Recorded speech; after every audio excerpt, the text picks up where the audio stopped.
வணக்கம்.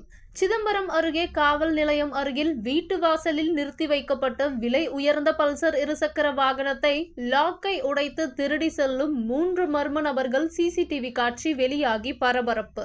சிதம்பரம் அருகே அத்தியாநல்லூர் கிராமத்தை சேர்ந்தவர் மணிமாறன். இவர் ஒரு விவசாயி. இவருக்கு வயது 33.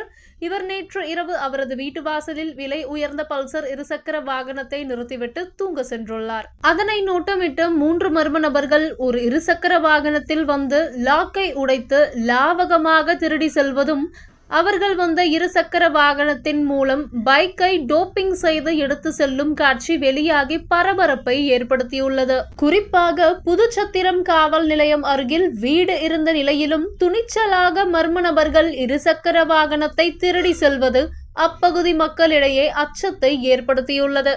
குறிப்பாக காவல் நிலையம் இருந்தும் காவலர்கள் இரவு நேரத்தில் ரோந்து பணியில் ஈடுபடாததால் திருட்டு சம்பவம் நடைபெறுவதாக அப்பாவி மக்கள் குற்றச்சாட்டை முன்வைத்துள்ளனர்.